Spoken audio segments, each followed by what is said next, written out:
റജബ് മാസം വരുന്നതോടുകൂടെ ആളുകൾക്കിടയിൽ പല തെറ്റിദ്ധാരണകളും ഊഹങ്ങളും ഒക്കെ പ്രചരിപ്പിക്കപ്പെടുകയാണ്. പവിത്രമായ 4 മാസങ്ങളിൽ ഒരു മാസമാണ് റജബ്. ആർക്കും തർക്കിക്കേണ്ട ആവശ്യമില്ല. സൂറത്ത് തൗബയിലെ 36-ാമത്തെ ആയത്തിലുണ്ട്. അതുകൊണ്ട് തന്നെ പവിത്രമായ മാസമാണെങ്കിൽ അതിൽ തെറ്റ് ചെയ്താൽ ഗൗരവം കൂടും. അതിൽ പുണ്യങ്ങൾ ചെയ്താൽ, ഇസ്ലാം പഠിപ്പിച്ച പുണ്യങ്ങൾ ചെയ്താൽ അതിന് നന്മകളുടെ ആധിക്യം കൂടും, പ്രതിഫലം കൂടും. എന്നാൽ ദീനിൽ ഇല്ലാത്തത് നമ്മൾ കടത്തി കൂട്ടിയാൽ അത് ഒരിക്കലും ആദരവായി മാറൂല. മഹാനായ ഉമർ ഇബ്നു ഖത്താബ് റളിയല്ലാഹു അൻഹു ജാഹിലിയത്തിൽ ജീവിച്ചവരായിരുന്നു. പിന്നീട് ഇസ്ലാം സ്വീകരിച്ചവരല്ലേ.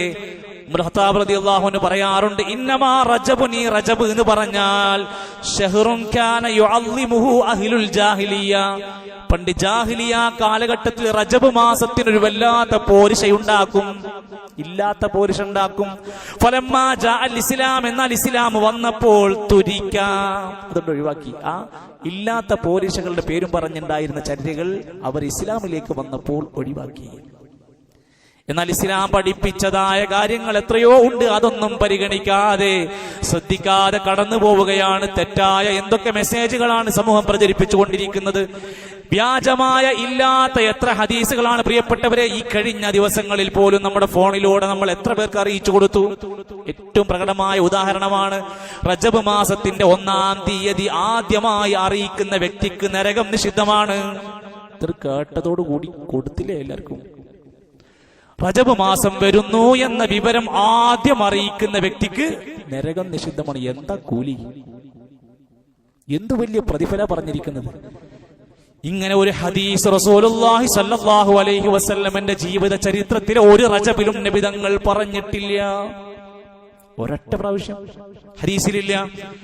ഇനി ഇല്ല എന്ന് മാത്രമല്ല, ഇത് ഒരാൾ ഉണ്ട് എന്ന് പറഞ്ഞ് ബ്രാക്കറ്റിലിട്ട് കൊടുത്താലോ നബിവചനമാണെന്ന് പറഞ്ഞാൽ നബി സല്ലല്ലാഹു അലൈഹി വസല്ലമന്റെ പേരിൽ നുണ പറയലാണ്, കളവ് പറയലാണ്. സാധാ നുണയല്ല.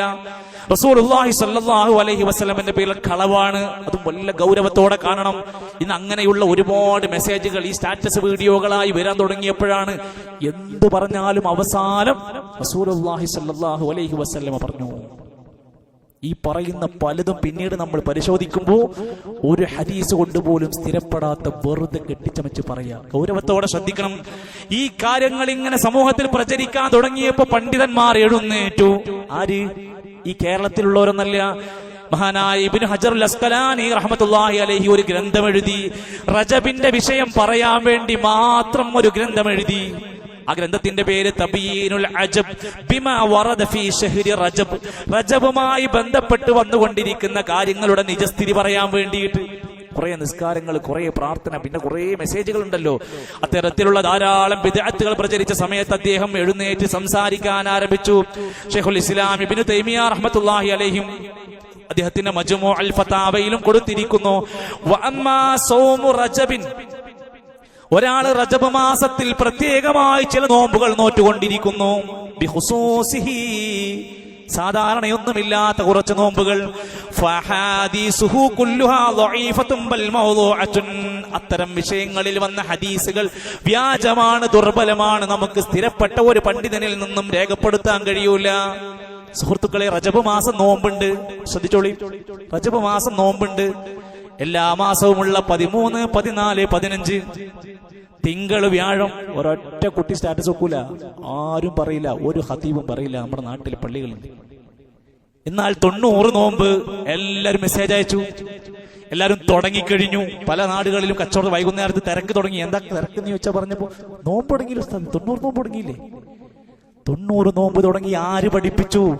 അത്തരം ഒരു വിഷയത്തിൽ സ്വഹാബിമാരാരെങ്കിലും ഒരാളങ്ങനെ റജബും ശഅബാനും റമദാനും 3 മാസം തുടർച്ചയായി നോമ്പ് നോറ്റ ഒരു സ്വഹാബിയുടെ ചരിത്രം നിങ്ങൾക്കുണ്ടോ? കഴിയില്ല. വായിച്ചോ, നിങ്ങൾ പഠിച്ചതിന് ശേഷം വിലയിരുത്തിയാൽ മതി. നോമ്പിനെ കുറ്റം പറയുകയല്ല ഞാൻ പറഞ്ഞത്. സുന്നത്തായ എത്രയോ നോമ്പുണ്ട്, അതാരും ഓർമ്മപ്പെടുത്തുന്നില്ല, പറയുന്നില്ല. എന്നാൽ ദീനിലില്ലാത്തതാണെങ്കിൽ വലിയ കാര്യഗൗരവത്തോടെ കാണുകയാണ്. അതിനെയാണ് ഞാൻ സൂചിപ്പിച്ചത്. റമദാൻ മാസത്തിൽ ഉംറ നിർവഹിക്കുന്നതിന് സ്വഹീഹായ ഹദീസ് ഉണ്ട്. റമദാൻ മാസത്തിൽ ഒരാൾ ഉംറ നിർവഹിച്ചാൽ ഹജ്ജിന്റെ പ്രതിഫലമാണ് റസൂലുള്ളാഹി സ്വല്ലല്ലാഹു അലൈഹി വസല്ലം പറഞ്ഞു. എന്നാൽ റജബിൽ ഒരു ഉംറ നിർവഹിച്ചാൽ അതിന് പ്രത്യേകതയുണ്ടെന്ന് പറയാവുന്ന ഒരൊറ്റ ഖൗലുമില്ല. ആയിഷ റളിയല്ലാഹു അൻഹ പറയുന്നുണ്ട്, നബി തങ്ങൾ റജബിൽ പ്രത്യേകമായി ഒരു ഉംറ നിർവഹിച്ചതായി കാണാൻ സാധ്യമല്ല. അത്തരത്തിലുള്ള ആളുകൾ ചിന്തിക്കുക, എന്നാൽ ഒരാൾക്കൊരു ചാൻസ് കിട്ടി, ഗഫീലു ലീവ് കൊടുത്തു, അല്ലെങ്കിൽ നാട്ടിൽ നിന്നൊരു ചാൻസ് കിട്ടി, റജബ് മാസത്തിൽ പോയിട്ട് ഉംറ ചെയ്യാൻ അവസരം കിട്ടി, അത് പാടില്ല എന്നാണോ? അതല്ല. എന്നാൽ അതിനു മാത്രം ഒരു പ്രത്യേകതയുണ്ടെന്ന രൂപത്തിലുള്ള പ്രചരണം പാടില്ലാത്തതാണ്. ഇങ്ങനെ ഇസ്ലാം പഠിപ്പിച്ച ഏത് കാര്യങ്ങളായിരുന്നാലും നമ്മൾ മാനദണ്ഡമാക്കേണ്ടത്, ഞാനും എന്റെ സ്വഹാബത്തും നിലകൊണ്ടതിലേക്ക് ആരാണോ മുൻപറ്റിക്കൊണ്ട് ജീവിക്കുന്നത് അവർക്ക് ജയിക്കാൻ പറ്റൂ. ഇന്ന് വെള്ളിയാഴ്ചയാണ്, നിങ്ങളൊക്കെ നാട്ടിൽ പോയാൽ, വീട്ടിൽ പോയാൽ നമ്മുടെ ഉമ്മമാര്, നമ്മുടെ നാട്ടുകാര് ഇന്നൊരു പ്രത്യേക നിസ്കാരം ഉണ്ടാകും. ളുഹാ നമസ്കരിക്കാൻ താല്പര്യം ഉണ്ടാവൂല, ഖിയാമുൽ ലൈലിന്റെ 3 റക്അത്ത് നിസ്കരിക്കാൻ താല്പര്യം ഉണ്ടാവൂല, 12 റക്അത്ത് റവാത്തിബ് നമസ്കാരത്തോട് താല്പര്യം ഉണ്ടാവൂല. പക്ഷേ ഇന്ന് റജബിന്റെ 1-ാമത്തെ വെള്ളിയാഴ്ചയാണോ, ഒരു നമസ്കാരം വരാനിരിക്കുന്നു, അതിന്റെ പേര് സ്വലാത്തുർ റഗായിബ് എന്നാണ്. ഇതൊക്കെ നമ്മൾക്ക് ആർക്കും അറിയാത്തതുകൊണ്ടല്ല, ഇതൊക്കെ നടക്കുന്നുണ്ട്. ആ നമസ്കാരത്തെ കുറിച്ച് ഇമാം നവവി റഹ്മത്തുള്ളാഹി അലൈഹി പറയുന്നു. പള്ളി ദർസിൽ പഠിപ്പിക്കുന്ന കിതാബിൽ ഇമാം നവവി റഹ്മത്തുള്ളാഹി അലൈഹി പറയുന്നു, സ്വലാത്തുൽ മഅറൂഫ ബിസ്വലാത്തിർ റഗായിബ്, സ്വലാത്തുർ റഗായിബ് എന്ന നമസ്കാരമുണ്ടല്ലോ, വഹിയ 12 റക്അത്തൻ, അത് 12 റക്അത്താണ്. തുസല്ലി ബൈനൽ മഗ്രിബി വൽ ഇശാഇ ലൈലത അവ്വൽ ജുംഅത്തിൻ ഫി റജബ്, റജബിന്റെ വെള്ളിയാഴ്ച 1-ാമത്തെ വെള്ളിയാഴ്ച ഇശാഇന്റെയും മഗ്രിബിന്റെയും ഇടയിൽ 12 റക്അത്ത് നമസ്കാരം ആളുകൾ ചെയ്യുന്നുണ്ട്. അടുത്തത് വസ്വലാത്തു ലൈലത്തി നിസ്ഫി ശഅബാൻ, ഇനി ശഅബാനിന്റെ പകുതിയായി കഴിഞ്ഞാൽ, റജബ് കഴിഞ്ഞ് ശഅബാൻ 15 ആയി കഴിഞ്ഞാൽ 100 റക്അത്താണ്. ഞാൻ പറഞ്ഞല്ലേ, സുന്നത്തായ 3 റക്അത്ത് ചെയ്യാൻ, ഒരു വിത്ർ നിസ്കരിക്കാൻ, ഒരു തഹജ്ജുദ് നിസ്കരിക്കാൻ ഒരു ഷാറുണ്ടാവില്ല. പക്ഷേ സുന്നത്തിലില്ലാത്ത 100 റക്അത്ത് നിസ്കരിക്കണം എന്ന് പറഞ്ഞ പള്ളിയിൽ ആള് കൂടും. ശ്രദ്ധിച്ചോളൂ, 100 റക്അത്തിൻ ഹാതാനി സ്വലാതാനി, ഈ 2 നിസ്കാരങ്ങളും ബിദ്അതാനി മുൻകറാൻ, ഒഴിവാക്കേണ്ടുന്ന, ദീനിലില്ലാത്ത ആരൊക്കെയോ സ്വയം ഉണ്ടാക്കിയ നിസ്കാരങ്ങളാണ്. ഇതൊന്നും നമ്മളെ കൗലല്ല.